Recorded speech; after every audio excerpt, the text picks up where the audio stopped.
the observe marker. Whoa, we got a tank, 340 coming down the road. Commander, can we get supply? Nice group, so I'll get to marker on that tank so we can take it out. Tactical. Command, it's a Panther, not light tank. Yeah, shit. Okay. Give us a position. Is he going down the road? Yeah, we need to put down the AT mines quick. Let's hope he runs over we the can't mine deal with that tank. We just took a hit. Man, if you want to mark EC observe marker with a tank marker. Coming from behind the Okay, hedges. he's marked. I'm marking. Coming down the hedge. Yep, marked. Can I please have a marker on that Panther? I think he turned. I think he's turning his barrel.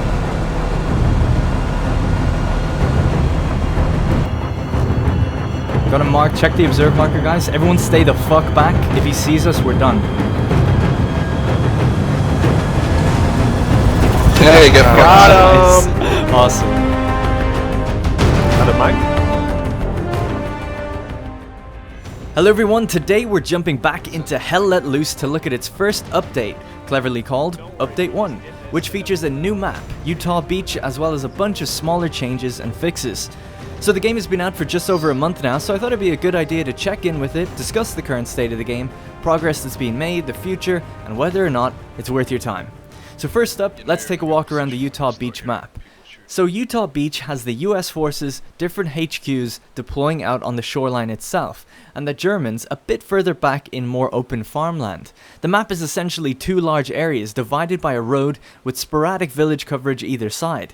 There's currently still one game mode in Hell Let Loose, and this mode means that the Americans start with the beach already captured, so there's no traditional D-Day experience of breaking through the beach and pushing in. However, that type of game mode is in the current roadmap. Now because of this, Utah as a map obviously loses some of its character, as the beachfront is more of a backdrop for the battle more than anything, and it's the Germans' task really just to retake it. Now the map is obviously a bit one-sided as well, because if the Germans get control of the beach defenses, then there's almost nothing you can do to get it back. On the flip side, if the Americans push the Germans all the way back, they're certainly going to be exposed, but they won't be trudging through water and up against a line of bunkers, so I would say the extremes of either side of the map are just a little bit one-sided, but the central conflict zone provides a much better tug of war, and you start with that, so it's not too bad. Remember as well from my previous video that the maps in Hell Let Loose can have different capture points at the start of the round. The map is divided into 5 sectors, each with 2 grids, and the capture points can be in any of 3 places in each sector. So pushing back from the beach can be easier if you get a little lucky and the points happen to be a bit more spread out. The map itself visually I think is really good looking. It speaks for itself, you know. The beach's bunkers and sands have a lot of detail, and the waterlogged farmland really sets it apart from St. Marie Demote, which is also kind of like a farmlandy map. It is quite a dull map in color scheme though. Obviously that is just the way it was, I guess, on the day, but it is just quite drab and muted. So that's kind of it for the map. There's now 4 maps in the game, each with pretty big visual variety, and the shifting capture points really does make for a great rotation of games that give you different things to do each time. So what else has been added? Well, now there's new light tanks on the battlefield, the Stuart for the Americans and the Lux for the Germans. These are essentially fast anti-infantry tanks, and the Lux especially has the HE shells. They almost feel like it feels like a mobile flak gun in a way. But of course, they're extremely vulnerable to heavy armor and to anti-tank weaponry, so they need to use their speed to stay out of harm's way. Very much a hit-and-run type of tank, I would say.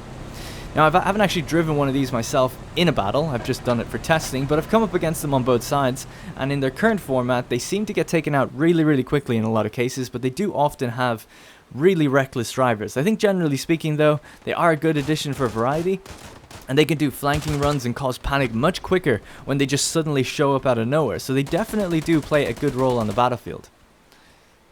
The next major change would be the resource nodes. Now engineers can build resource nodes if they have supply in the area.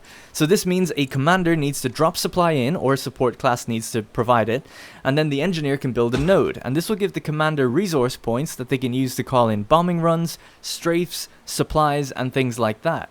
The closer these are built to the active front line, the more they generate. So it's an interesting little minigame that I don't really think is really being used too well at the moment. Essentially, if a player builds a few of these in Sector 1 and 2, and they push forward, they'll make less income. But if things go wrong and they start falling back, they generate more income, allowing the commander to kind of repel those attacks more frequently. It's pretty neat. I think it's a good trade-off, but it does take a lot of coordination, which is something we'll get to soon. The last few things the patch adds is improvements to water, performance, audio, visual effects, and the balancing of maps. There's also been a UI overhaul which is still currently subject to updating, making things generally smaller and less intrusive on your screen. So that's everything new in the update. Now we're going to talk about the state of the game and how the future looks. So I've been playing this game pretty regularly actually since my last video 1 month ago, and something a lot of people asked about was, what is the player base like in the game? You know, will the game be dead in a few months? Now I don't know about a few months ahead, but we can look at the player base so far. Essentially about 2,000 players were the max concurrently online each day for about a week. This steadily declined and reached a low of about 1,000 in the days leading up to the new update. Now since the new update has come out, the concurrence has shot back up to just over 2,000 again. Now I'm sure this is going to decline again, and this will probably just keep repeating. So the game will probably be dead if the developers just don't keep updating the game. The developers have a roadmap of features, and if they can just hit a major update every 4 to 8 weeks, ticking off things on their roadmap, I think it will be able to sustain the current player base and even grow it as the game gets better. A major thing that holds the game back from people getting more invested in it right now is progression. There's no progression system in place yet, so when the game ends, it's just done, and winning or losing doesn't actually matter. This is something on the roadmap, but I think it's just one of those major features that's really needed in the game. Players should be able to rank up or down depending on their performance, but everyone should have some sort of steady progression for the individual classes. This could then unlock customizables to distinguish you more, and they're starting to implement a custom helmet system, so you could imagine a few variants of medic helmet for instance, or a squad leader or whatever. I think this sort of thing would definitely keep people engaged and coming back over and over again. Now the next big thing is communication. Hell Let Loose's experience really does live and die based on its communication. It's the type of game where you need a microphone, or you at least need to be listening to your squad and following orders. As you saw at the beginning, we laid a trap for a tank coming down the road thanks to having a support class, an engineer, an AT guy, and a squad leader all communicating at the same time. If any one of us wasn't listening or doing what was needed, the tank may have spotted the trap or spotted us, and the whole thing would have been blown. This then extended to the other squads around us and the commander, who we were filling in about what was happening, and they were ready to back us up if our trap failed. This is actually a really tough problem to solve, this communication issue, because if you have private squads in the game, which they don't at the moment, that can often lead to gatekeeping and squads not filling up properly. The ability to kick squad members can often leave new players just being tossed out, but at the same time, having squad leaders or commanders act without microphones or communication can literally ruin the game for the entire team. So it's something that the developers really need to think about carefully.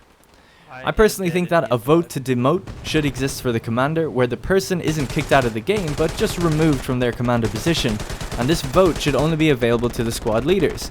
Similarly, I think a vote to demote should exist for squad leaders that only the squads get to vote on. I think this would give some control back to the rank and file soldiers who are stuck with leaders who are perhaps new to the game, whether they go AFK, no microphone, or maybe they're just bad. Now, something like a commander rating would probably be cool too, where you could vote on your leader at the end to say if they're good or bad. That would kind of give you an indication whether you're dealing with someone who knows what they're doing or not.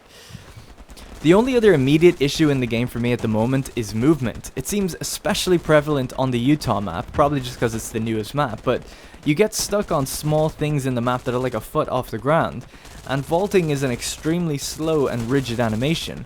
When you need to get away from a grenade or climb out of a trench, it can just feel random whether or not you're gonna latch onto something to vault out of it, so that can be quite frustrating.